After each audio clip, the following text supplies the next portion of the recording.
This is Sky News, our top stories. Theresa May's two closest advisers, Nick Timothy and Fiona Hill, have resigned after being criticised over the Conservatives' election campaign. The Prime Minister has sent her Chief Whip, Gavin Williamson, to Belfast for talks with the Democratic Unionist Party on how they can support the Conservative government.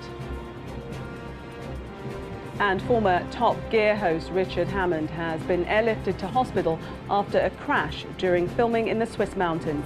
His spokesman says he suffered a fractured knee. So can Theresa May survive without her key advisers, without a clear majority and without the confidence of much of her party? With me is Owen Jones, the Guardian columnist and author, and Isabel Oakeshott, the political journalist and commentator. Welcome to you both. Best question, can she survive? Well, if she does, she has exposed what a weak and cowardly Prime Minister, so-called, she actually is. The idea of throwing her two advisers under the bus. She's the leader, she's the Prime Minister, she took the decisions, this is her campaign, she signs off every decision. She had a campaign which was launched on the basis of eliminating the main opposition party as a serious electoral force. That was literally the aim of the entire campaign. We saw a campaign littered with her dishonesty, her U-turns, a manifesto which fell apart. She signed off all these decisions. I think I have no time for Nick Timothy or Fiona Hill, and I'm sure they have their share of the blame. But the idea that the Prime Minister, the leader of the Conservative Party, can get away with saying, after, you know, this total humiliation she has suffered and the Conservative Party has suffered, that she can just pass on the blame to her two most loyal advisers, I think is a damning indictment of the Prime Minister she is. But you're saying it's cowardly that she stays. Surely that's a brave thing to do in her weakened position. Look, I'm not going to offer advice to a Conservative Party which is obviously in the midst of a terrible, terrible crisis.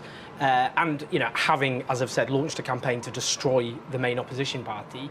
But the fact is, you have to, if leadership partly is taking responsibility, and the idea that her two, because that's what this is all about, the two chairs, her two joint chairs of staff, chiefs of staff, are taking responsibility for her campaign, her calamitous election campaign, and you know, whatever, you know, the idea I have to have sympathy for two senior Conservative strategists is pitiful, but I do, because she is responsible, she's the Prime Minister, and the idea she's squatting down the road trying to get together a sordid deal with a party, the Democratic Unionist Party, which in the 18th century, the 17th century would have been regarded extreme as a bomb. We have, by the way, seen Labour Prime Ministers squatting in Number 10 as well. You may remember Gordon Brown doing that when there was when there was a coalition. It took him quite some time. It took him a few days. Has she passed the buck, really, and they've been the fall guy, the advisors? Do you know what? I suspect that Theresa May actually wants to resign, but I suspect that she feels that she has a duty to stay on for a bit. I personally don't think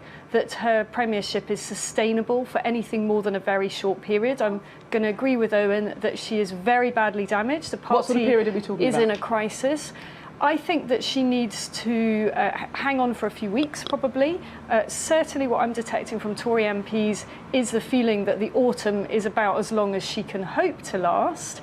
And clearly we're looking at another leadership contest. That is not ideal at a time when the clock is already ticking on Brexit. I suspect she feels if she left now, then we would be plunged immediately into a leadership crisis and the party would spend another 2 months navel-gazing when really we need to bed in and get Brexit underway. But it is a really bad situation. We're looking at least worst options here. I don't agree with Owen about her hanging her two aides out to dry. I'm sure that they were more than happy to take responsibility. I think there's a big question, though, over how she will manage to rule, as it were, without those key aides, because she is so dependent on them. There was some speculation in the papers that the deal was basically this: if you stay, the advisers go. I'm sure that's right. I'm sure that's absolutely right. There is not a Tory MP that I have spoken to who did not want to see the back of those two advisers. Can you imagine those two advisers attempting to manage Tory MPs with completely decimated authority? It just wasn't going to work. But the advisers follow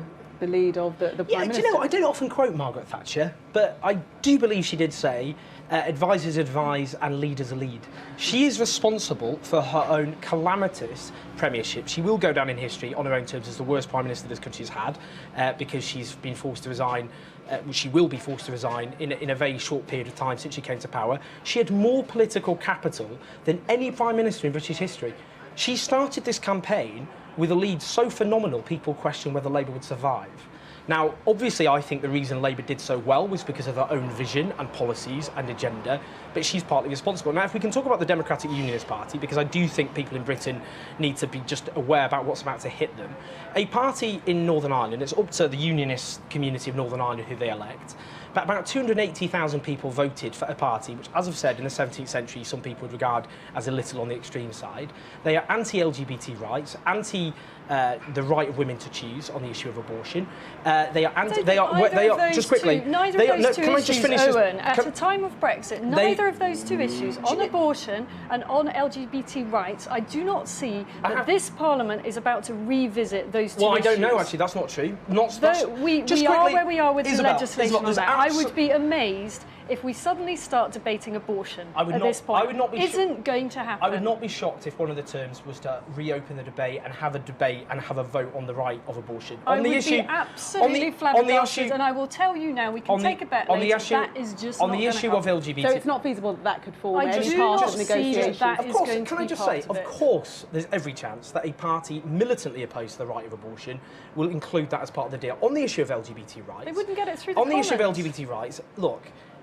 To be honest, I'm a gay man. We are now talking about a situation where a party which does not believe people like me should exist, which believes that I'm a mortal sinner, is going to have the government of this country over a barrel. They are climate change deniers. They believe it's all a myth, it's all a lie. That's a huge threat, of course, to this country. And the views of the DUP none of these things are savoury. Well, they are part of the mix, though, aren't they? I mean, even Ruth Davidson. Would you accept they're the most extreme party in the House of Commons? Has sought assurances from Theresa May on the role of the DUP in terms of same-sex marriage. Look, I don't agree with any of those things. I would actually personally be quite happy to reopen the debate about abortion, but that is just my personal view. Well, I think you're going to get your way. I think you'll get your way. I really don't think it'll happen. And even if we did, it would not go through the Commons. We have had multiple attempts. I have seen multiple attempts by backbenchers to revisit this. It's a sideshow, Owen. Absolute fear. Can I just say, I think this is what the country now faces. Theresa May's authority is in tatters. She has no authority whatsoever.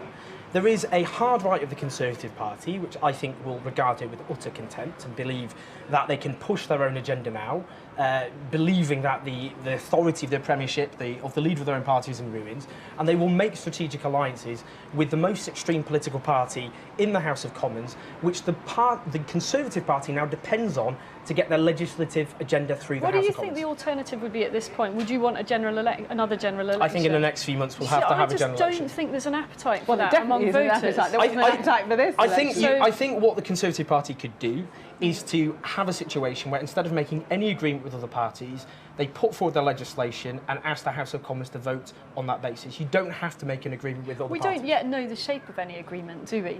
So this is a bit premature. You know, they may well do things step by step. If there is any formal agreement with the Democratic Unionist Party, then the government of this country will be held to ransom by an extremist party, which is opposed to LGBT rights, women's rights. I just want to make one other point, which is a slightly surprising thing, that an alliance with the DUP was strongly considered in both the previous elections where the Tories thought they were going to get a minority or a hung parliament. I wrote an article. So this is not a unique Theresa May gimmick. Just on that quickly, I wrote an article 2 years ago before the last general election, because we were all talking about the SNP, warning that the Tories would form an alliance with the Democrats. That was the plan. And just quickly, Theresa May described the DUP as her natural allies. Let those words be hung around her neck. We'll have to come back to you to gaze into your crystal ball again for us another time, because we have run out of time now.